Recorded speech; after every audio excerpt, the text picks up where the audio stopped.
बोलूँ तो सूरज करे सवेरा, शेर से भयंकर गर्जन मेरा, सागर की भी राख बना दूँ, वीर सावरकर नाम है मेरा, वीर सावरकर नाम मेरा। जी हाँ दोस्तों, आज हम पढ़ने वाले वीडी सावरकर के बारे में।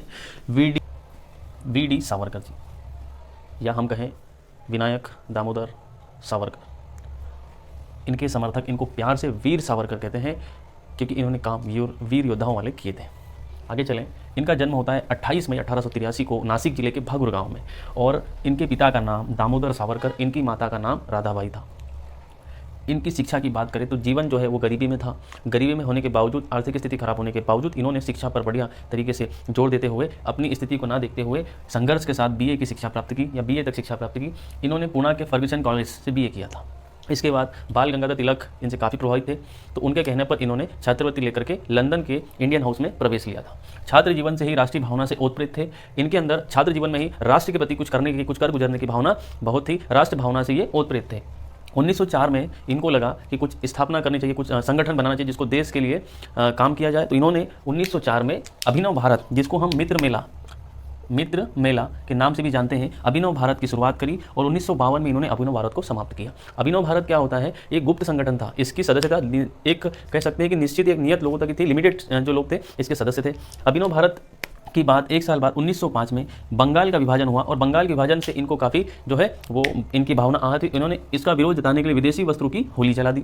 अब देखेंगे, लंदन में जब ये गए तो इनको प्रवेश मिला, इंडियन हाउस में प्रवेश मिला, भारत हाउस में इनको प्रवेश मिला। वहाँ इन्होंने वकालत तक की, बैरिस्टर की शिक्षा प्राप्त की, लेकिन इनको वहाँ पर प्रमाण पत्र नहीं दिया गया। आगे चलें, 1907 में इन्होंने इंडियन हाउस में 1857 क्रांति की जयंती मनाई, और ये मानते थे कि भारत में पहली जो क्रांति हुई थी जो आज़ादी के लिए, वो कहते हैं 1857 की, और इन्होंने इसको तथ्यात्मक लेखों के माध्यम से 1857 के विद्रोह को प्रथम विद्रोह सिद्ध भी किया था। इनने पुस्तक लिखी जिसका नाम था इंडियन वार ऑफ इंडिपेंडेंस, मतलब इन्होंने इस पुस्तक अपनी पुस्तक लिखी। ये पुस्तक मूलतः मराठी में लिखी गई पुस्तक थी, मराठी भाषा में इस पुस्तक को इन्होंने लिखा था। इसका प्रकाशन करने के लिए ब्रिटेन और फ्रांस दोनों ही जगह इसका प्रकाशन नहीं हो सका, या कह सकते हैं कि इसके प्रकाशन पर बैन था। दूसरी बात करें, इसको प्रकाशन किया गया हॉलैंड से। कहाँ से किया गया? हॉलैंड से। अंग्रेजी में इसका अनुवाद करने का श्रेय जाता है इंडियन हाउस के इनके कुछ युवा साथियों को, जिन्होंने अंग्रेजी में इसका अनुवाद किया। अंग्रेजी में जब इन्होंने अनुवाद किया तो भारत में भेजने की प्रतिबद्धता थी नहीं थी, मतलब आप देख सकते हैं कि भारत में इनकी पुस्तक बैन थी। तो फिर इन्होंने दूसरा तरीका अपनाया, इन्होंने इस पुस्तक को टुकड़ों में भेजी भारत। पिकविक या स्क्रैप पेपर्स के नाम से जलाल हरदयाल ने, तृतीय संकलन भगत सिंह ने, और चतुर्थ संकलन निकाला है इनसे जिलाधीश मतलब कलेक्टर, नासिक कलेक्टर की हत्या के आरोप इन पर लगा, और आरोप के लिए इनको 1909 में अभियुक्त बनाया गया। उसके बाद इनसे प्रेरित होकर मदनलाल डिंगरा जो है, उन्होंने कर्जन वायली को 1909 में गोली मारी। 1910 में जब ये भारत लाए जा रहे थे तो ये फ्रांस के मर्सिनिया से, है ना, मर्सिनिया जो शहर है उसके पास समुद्र में कूद गए, लेकिन कुछ अंतर्राष्ट्रीय कारणवश फ्रांस को इनको वापस ब्रिटिश को या ब्रिटेन को सौंपना पड़ा। उसके बाद आप देखेंगे ये 1911 से लेकर सावरकर जी 1931 तक जेल में रहे। लगभग 12 वर्ष का कारावास झेला इन्होंने, और इस कारावास में इन्हें जो है वो अंडमान निकोबार की सेलुलर जेल में ले जाया गया। वहाँ पर इनको 12 वर्ष का कारावास झेलना पड़ा। और जो काला पानी में सजा भोगने वाले जो कैदी होते हैं उनको कहा जाता है दामिली।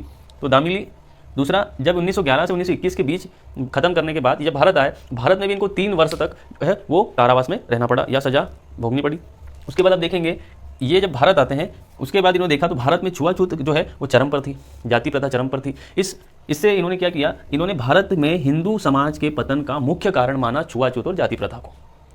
अब आप देखेंगे इन्होंने मुंबई में पतित पावन मंदिर की स्थापना करी। इस मंदिर में सभी धर्म, सभी जाति के लोग जाना जो है वो सभी समाज के दरवाजे इस मंदिर में सभी समाज के लिए खुले थे। इसका मतलब है कि ये छुआछूत जाति प्रथा के खिलाफ थे।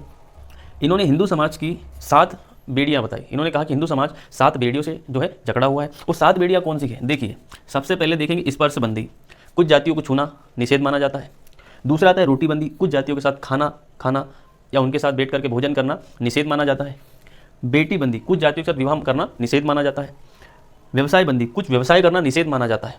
उसके बाद सिंधु बंदी, विदेश में जो है जाना जो है वो निषेध माना जाता है।